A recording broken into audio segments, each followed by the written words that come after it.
Hey everyone, welcome to Mindshift to Health and Wealth, our podcast again. Today I have Venkat Avasarala, good friend of mine, very good friend of mine. He has been on my LinkedIn show before, but focus is different this time. So I kind of wanted to share his expertise because he's one of those guys I feel like gives the truth versus some people just give you only the good parts. He gives you the bad and the good. So that's why I wanted to talk to him, also share his journey and the success he has now, tremendous success he has now. So Venkat, kind of for people who haven't heard from you before or know about you, kind of briefly give your background and bio and what you do now.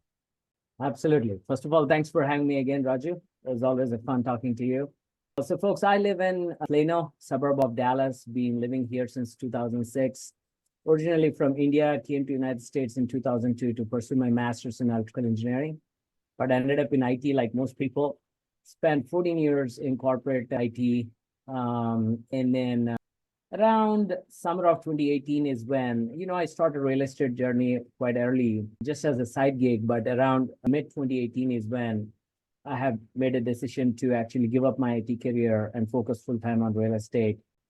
And, ever since I have done quite a bit, bought and sold existing apartments, did land development. Now I'm doing ground up construction and lately working on one deal, just the first deal on a car wash development, tunnel car wash development. Basically, I'm not always right, but I try to stay one step ahead of when the music is over and leave the party before the party is over. And that, how well I can do that actually determines the success me and my investors gonna have. So yeah, my interests are basically, I keep up to date with all the current affairs, both geopolitical, economics, what's happening in our country, what's happening in people's lives and all that, which helps me to make better decisions than most.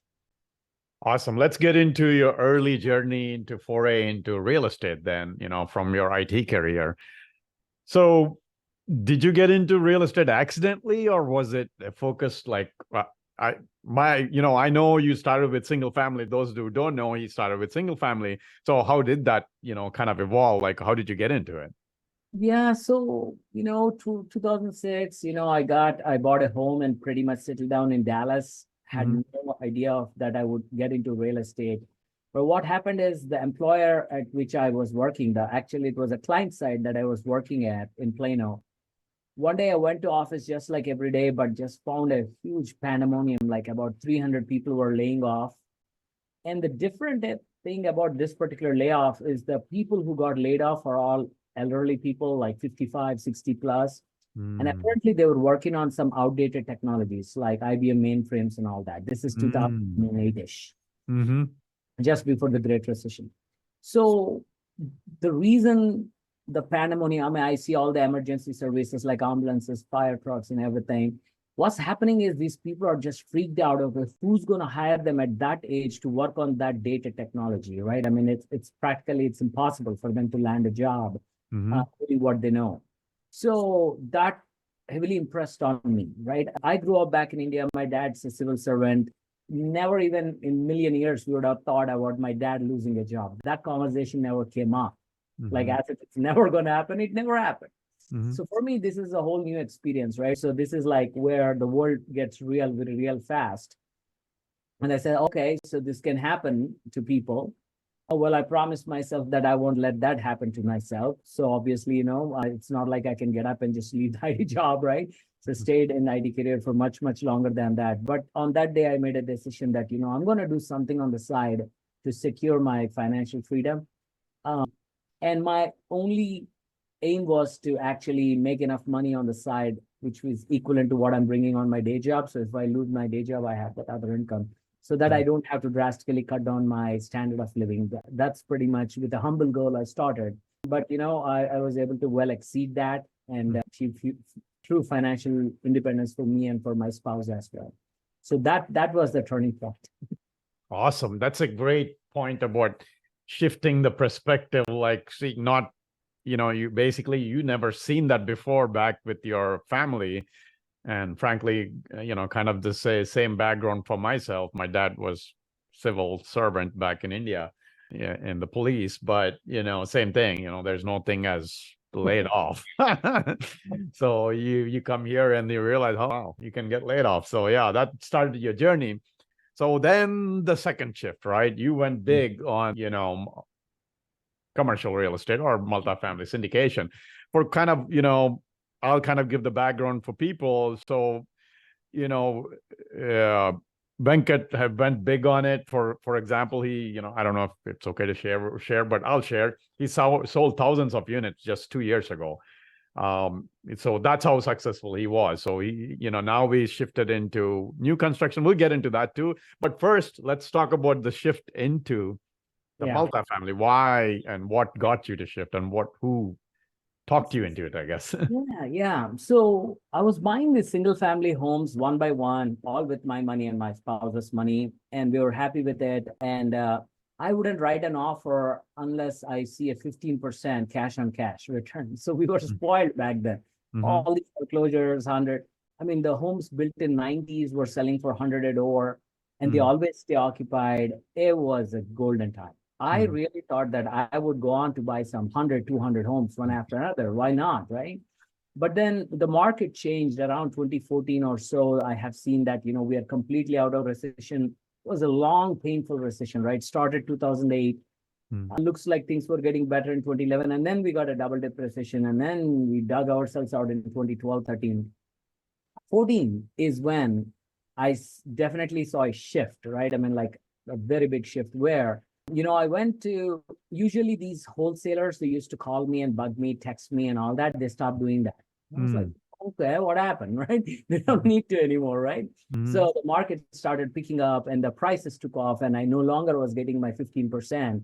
But by the time I already acquired 20 properties and I was bringing about $10,000, not back then it was a lot of money, $10,000 free cash flow after PITI and after setting aside 15% of the rent aside for maintenance. I was making $10,000 and I felt really good. It's like, okay, if I were to lose my job, if my wife were to lose her job, you're okay. We'll pay the mortgage, we'll eat, we'll watch Netflix, no problem. So that was the thing. But then again, it didn't change much in my life. I'm still going to the same job.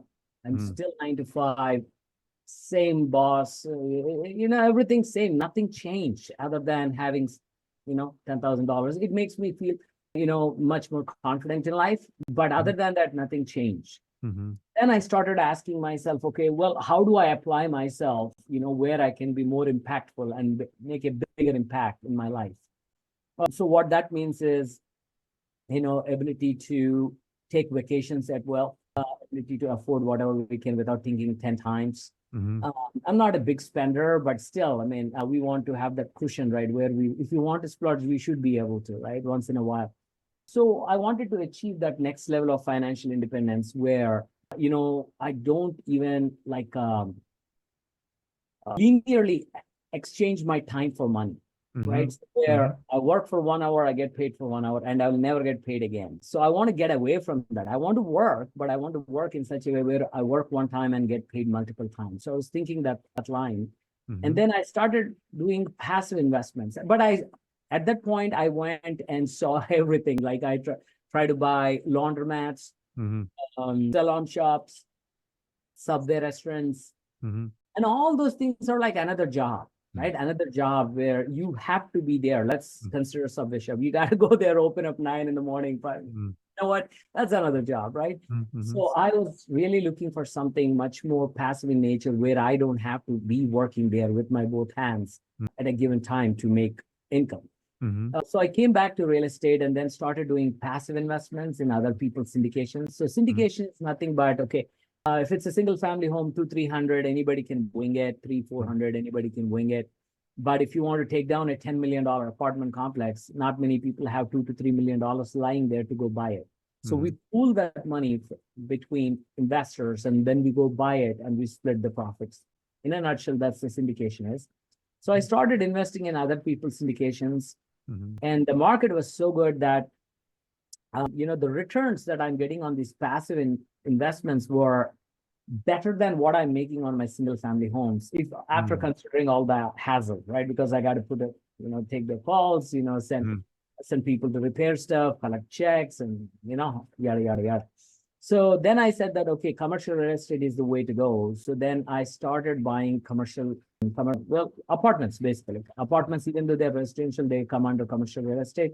So my very first property was a 100-unit property, a C-class property, and I paid 35 a door, $35,000 a door. Today, there's no such thing as 35,000, but it happened in summer of 2016. I'm not talking way back. I'm talking about 2016. So that was my first one, and I had to raise $1.2 million. Never raised money before that, but it took about 3 to 4 weeks, but we got it done. So that is how I started in commercial real estate. And we hired a professional third-party management, then bought the second one, then bought the third one. And then what happened is around 2018, at the time I had about 1,500 units, and I'm bringing income at or above what I was making on my day job. So then I felt comfortable to walk away because I had to make a choice at the time because the market was so good that I'm not able to grab the opportunities which come my way because, 9 to 5, I'm busy. It was a very demanding job that I had back in corporate America, I was managing large team. So only time I had was before 9 or after 5 or weekends or late nights. And how many times can you convince a broker to show me a deal at 5 p.m.? Right. They say, look, I've been working since 9. I got to go home at 5. I'm not going to show you a property at 5, right? So it just kind of dawned upon me that, look, I have played both these games at the same time far too long, and I had to make a choice. And I made a choice to go with commercial real estate, gave up my IT career. I'm pretty happy about it, right? I mean, I enjoyed my IT career, but this commercial real estate, what I was doing is much more fulfilling, both financially and even work satisfaction wise, it was very fulfilling. So went on to buy about 3,500 units, mostly in DFW, but I have some properties in Phoenix and Denver too. But yeah, mostly 90% of them were in DFW. All these properties, they worked really well until COVID. And then COVID kind of threw a huge monkey wrench on this thing. And then, long story short, basically, I timed the market. I wait for the market to come back. And at the peak of the market, September 2021, when it was so popular to get into these properties, I got out. Not many people understand what I was trying to do at the time, but I'm so glad that I did. But yeah, that's my journey on commercial real estate, basically buying these B and C class properties, doing updates and upgrades both inside and outside, making property nicer than the way I found it, increase the rents, hold for cash flow. And once the property appreciated, sell them out. So on average, I held these properties. I sold about 14 properties till date, and 15 properties till date. And my average hold time was about 2 years and 8 months. So again, it's nothing that I was great or anything like that. The market was like that, and I was able to grab the opportunity with both hands and make most of it. Awesome. So one of the unique things I like about you, Venkat, you're pessimistic, optimistic. That's what I noticed. So that's when you're the one or two, probably only person really that was really successful, that was saying things about the market shift and what's going to happen, that it wasn't looking good while everybody else was going Pollyanna. Yeah. Right. So you kind of a little bit talked about this, that how, you got a backlash about people questioning why you're selling now.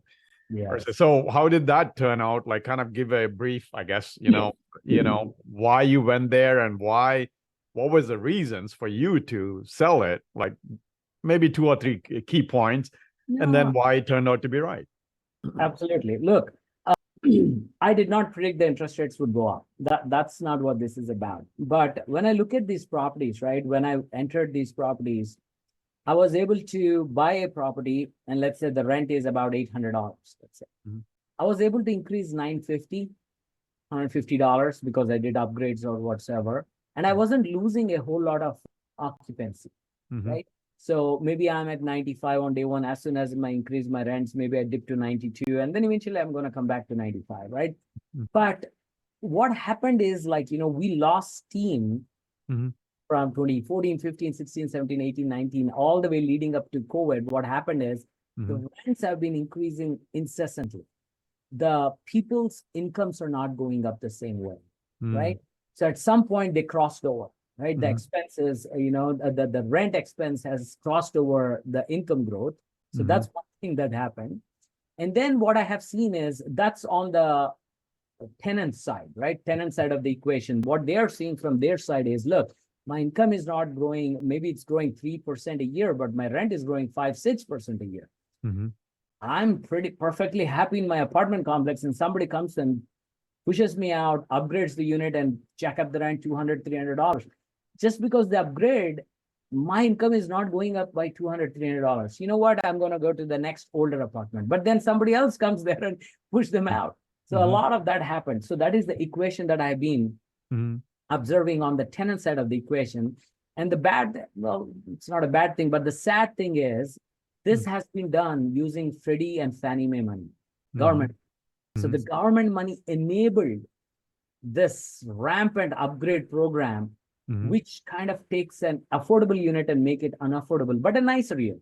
Stainless steel fridge and all that, but nobody asked for that. Nobody asked for that. They want an affordable rent. They're perfectly happy with that working white fridge. Nobody asked for, stainless steel fridge. But as an industry, including me, right? I mean, I am culpable too, right? So we all went there, took these older properties, make them nicer, increase the rent. So the stress has been building up, right? So that's one side of the equation. Then if you look at the operator side of the equation, what I'm seeing is, yes, my rent is going up by 4-5%, maybe sometimes 6%, but my expenses, I'm talking about property taxes, insurance, road, water, electric, anything and everything, and construction material, right? Everything has been outpacing my rent growth, right? So my income is growing like that, but my expenses are also growing that. So we are both worse off on both sides of the equation, the tenant and the owner. So when I saw that, I mean, when you keep 2016, 17, there is a property I bought in 2017. So I put late 2019, I kind of put 2017, 18, 19 T12s, right? The P&L statements, year-end P&L side by side. And I was looking at them. My NOI barely moved. My income increased a lot. My increase, and maybe over the 3 years, maybe income increased by 20%, which is awesome. But my expenses almost increased 20%, right? So my NOI, my net income minus expenses, is not moving at all. So, but the property is appreciating because the cap rates got compressed because of the interest rates were going up. So I said that, okay, how long will this continue? How long before the NOI actually turns negative? So that is when, at the cusp of around Christmas break of 2019, is when I went super pessimistic on this thing. It's like, man, this is not working. This is not going in the right direction. And I cannot expect something to change magically in 2020. Well, it did change, right? COVID rolled in. Oh my God. I mean, it was very, very stressful. Then I get to see firsthand the stress in these people's lives, right? They all live, the workforce folks, B and C class people who make about $40,000 to $60,000, $70,000. They live paycheck to paycheck. Most of the America lives paycheck to paycheck. 7 hours, 8 people, and every 10 lives paycheck to paycheck. And when COVID rolls in, and then you tell them not to go to work, their income stops. Yeah, I mean, they got some stimulus checks here and there and things like that. But it's not the same, right? So people start paying about 20% in B and C class properties, start paying rent. And it was very stressful. All the while, my expenses are shooting through the roof. Because at the time, I was competing against the government to hire the employees, because the government, if my memory serves right, said, you make what you make today plus $2,600. But if you come to work, you only make what you make. Right. If I were them, I wouldn't show up for work too, right? I want that extra $2,600. So that was ridiculous, right? So, and I said, then I saw the crime spiked. And then when we are, not everybody, right? I mean, but I have seen enough where I'm mentioning that, right? I mean, across this portfolio of 3,500 units, I've seen the crime spike, domestic violence, and then, big buildings set on fire. I don't know how, but somehow magically they get set on fire. And then it was rent collection is a big issue. City is breathing down your neck, people dying around you, COVID. It was stressful. It was massively stressful. And then I made a decision that, look, I'm going to get out of this thing, but I'm going to time the market. Because we've been holding those properties for 2-3 years, and there was a lot of appreciation. So we're still in the money. We're not upside down. We're still in the money. Now, the question is, how long should I wait so that I can get back all this appreciation and cash it? Or should I just, count my dollars, sell it and walk away. So you have to make a good determination there.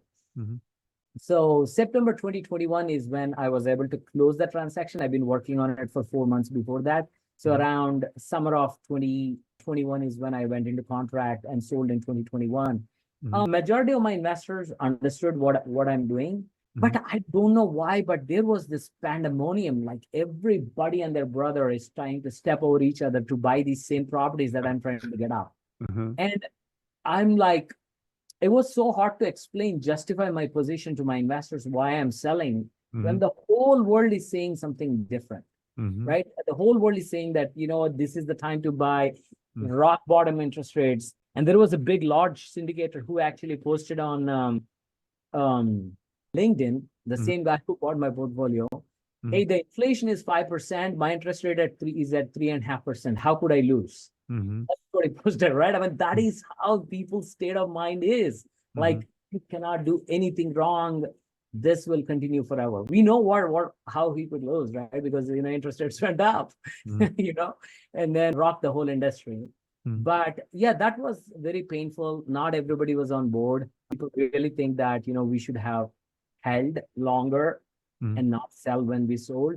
But I saw the numbers. It's hard to explain these kind of things, right? Unless somebody's savvy, it's hard to explain when we talk about income, expenses, NOI, how various incomes and expenses are trending. It's a technical concept, it's hard to explain. So, but yes, we stuck to our guns, sold everything that we own in state of Texas, and especially in state of Texas, because since there is no income tax, our property taxes are very high and they keep going higher and higher. Same thing with insurance because of the rough weather. And together, they make up about 2/3 of the expenses. I would say 60% of the expenses, those two line items, property taxes and insurance. And they're going up by 10, 15% a year. My rent is only going up by 3%, 4%, maybe 5% per year. So it was a no-brainer for me to get out of it. But see, that is what I would say. When you know that you're right, you obviously want to bounce it across different people and see what they say and all that. But just following the crowd is not something that I do, and I don't advise anybody to do it. Have conviction, have knowledge, spend time to learn everything that you do, make the right decisions and stick to it, no matter how unpopular it is. Awesome. Yeah, basically, follow the numbers, do the numbers and make sure, don't follow your, I guess, the intuition, when it might not be right. If the numbers saying one thing and intuition is saying something else, maybe the numbers are right. That's probably the lesson. Me managing my single family properties, 2008, I know how much a drywall used to cost, how much it's costing now, how much concrete used to cost, how much a ceiling fan used to cost. So I saw this trend, which is keep going up, these expenses, but the rents are not going up. And also, when you are involved in your asset management, most people think asset management is just a 30-minute or a 1-hour call a week about the property that you're going to have with property manager. That's just one small part of it. The second part of the asset management is actually you get the access to the rent manager software. And then you slice and dice that information and compare it against your pro forma and see where you are. And then open each invoice and see how much are being cost to. Okay, why am I getting this many plumbing calls? So until you grasp every single line item which is happening in your GL, in your head, you will not be able to feel what's going on. Right? So that is what helped me understand which direction all these things are trending, because these older properties, especially, right, they get a lot of plumbing. And every time we call a plumber, it's $200-300. I don't make $300 margin on that unit, but if the unit has 3 times, that's 3 plumbing calls, that's $900. And see, if it's just a regular small plumbing calls, our staff will take care of it. But I'm talking about where you have to call the roto-rooter guy, hydrojetting and those kind of things. And why do those happen? Because people put this grease, especially in the winter months. Let's say Thanksgiving, they fry something and they pour that thing. I mean, that's what they're going to do, right? They're going to pour it into the kitchen sink, and that's going to clog up the whole pipe. And it's some old cast iron pipe. I mean, it doesn't have much life left in it. So things can get real complicated. So that is the difference. I mean, somebody who pays attention to every dollar coming in and going out of your business on a property basis, Mhm. they'll know just like that. It's not rocket science. Got you. There you go. So that's one of the, I guess, the tips Venkat is giving is where what's your costs and what's your expenses versus what you're coming in, and obviously the difference, right, can give you a clear indication where it's heading. So awesome. So kind of, maybe not a lot of details. I guess you shifted mostly to new construction.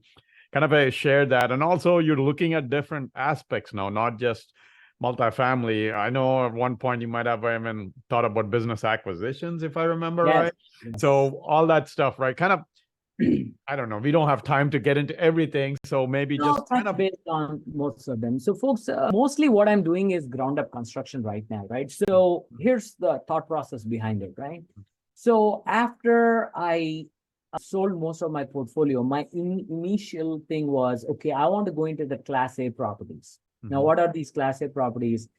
Let me give you an example, Dallas, right? So anywhere north of, let's say, 635, right? I mean, nicer parts of Dallas, low crime, high income, that kind of properties, right?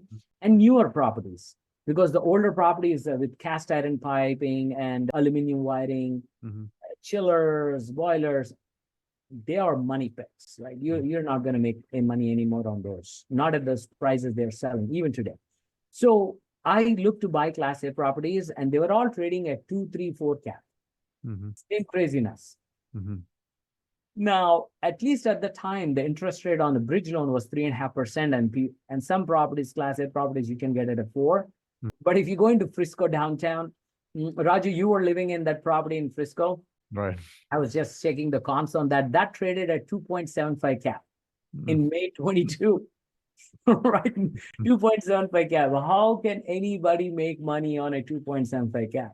So I saw this craziness, right? All the desirable assets that I would like to acquire, there is no way in the hell I can buy those because of the rock bottom cap rates. And when you underwrite, they don't even underwrite a 10 to 12 IRR, even on a 7-year basis, 8-year basis. How can I raise money?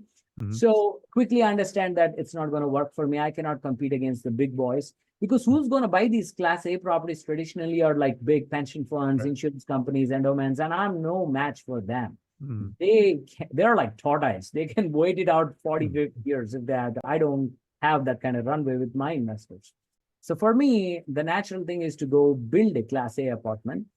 And then unfortunately, I cannot hold that, because in order to generate the returns that my investors expect, I need to build, put my sweat equity and create the value and create the return.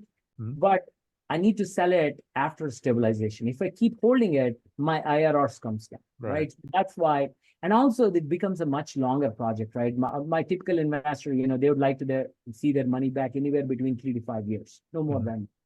So it takes 2 years to 1 year to design it, 2 years to build it, 1 year to lease it and sell. We're already talking about 4 years here. But if I keep holding it, I mean, it'll be much longer. So that's why, my business plan was to buy a zoned piece of land, because zoning can add more time. So that's why it started with zoned piece of land, get it entitled, get the permits done, build it, lease up, sell.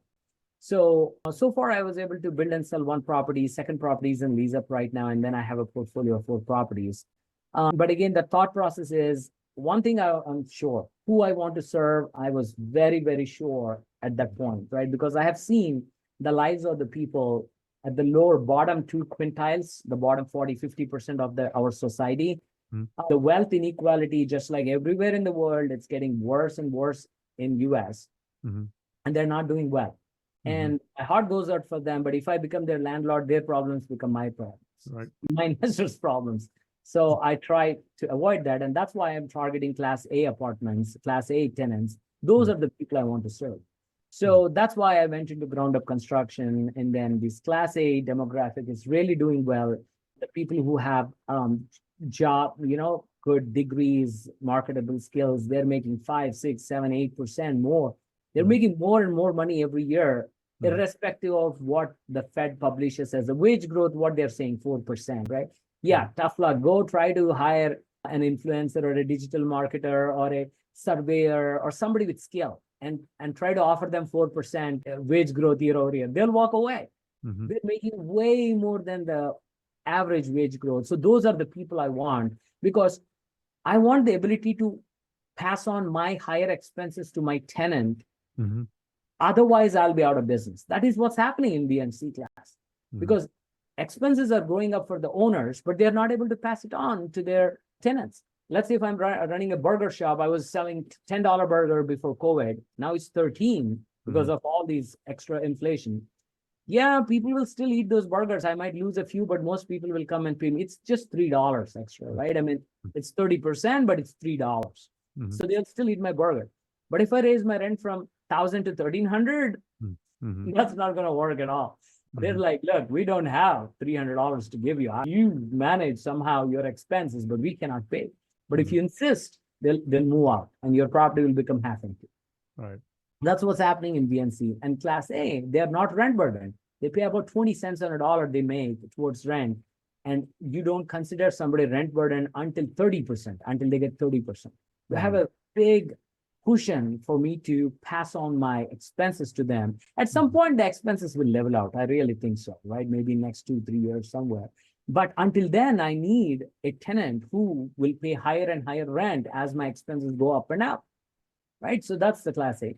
So that's one thing that I'm focusing on. And the second thing is this car wash thing, right? Mhm. So this tunnel car washes is what I'm talking about. I'm not talking about those small car washes which are next to gas stations or self-service.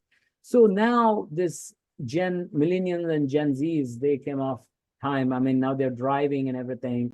They don't have a lot of patience. They don't mind subscription model, because from the time they open their eyes, Mhm. subscription, right? For everything, there is subscription. So they don't hesitate in signing up a subscription. I still don't have a subscription. When I want to wash my car twice a year, I'll go wash it. That's not for me. But the adoption, or the mass adoption of these tunnel car washes, and also we made strides in the technology. We can get somebody in and out in 3 minutes, 180 seconds with a clean, dry car, and they pay about $20 a month, unlimited car washes, right? So it writes itself. But the location has to be good though. So that is one area where I'm venturing in. I just did my first deal. We are building 3 car washes, 2 in Tampa and 1 in Orlando. And the reason is we are able to build that at a higher cap rate, right? So we are able to build it at a 10, 11, 12 cap rate. And that is a hedge against higher for longer scenario. I truly think it will not be higher for longer with the interest rates. But if the interest rates were to stuck here at a much higher clip for longer time, I'm still okay. I'm in business with these car washes, right? So because I'm able to build them at 10, 12 cap rate, and the interest rates are still available at 6 and 7, and that gives me very healthy margin. So that's basically the idea on that. And I did a little bit of land development. Again, haven't gone big strides in it. I did 200 acres. And I try to be on major highways, not somewhere interior. And I want to start with a raw piece of land, take it through entitlement so that I can add value. I can force the appreciation rather than just buying and sitting back and waiting for it to appreciate. So those are the few things I'm doing lately. But for the most of the part, my concentration right now is on ground up construction. Now, there is some business acquisitions that somehow I'll do down the line, but right now I'm just totally focused on my ground up construction deal. So I kind of set that thing aside. Awesome. Well, it's getting to the end of the podcast. So I got 3 questions left. One is, I don't know how much of a book reader you are, but what is the best book you read and you recommend to people? See, the thing which changed my life is that, How to Win Friends and Influence People by Dale Carnegie. Sometimes we forget to be nice, right? We just don't know how to talk to the people. We get into the stress or whatever and take it on other people and not realize how damaging that can be for long-lasting relationships and our well-being down the line, right? So that book was an eye-opener for me. That's the only book I read fully in my life. I really like it. I recommend to everybody, and still everything in there is still applicable today. Awesome. Well, I know your dreams and what you want to do, but I guess tell it to people. What inspires you to do what you do every day because of whatever the destination you're going towards? So I kind of want to share that.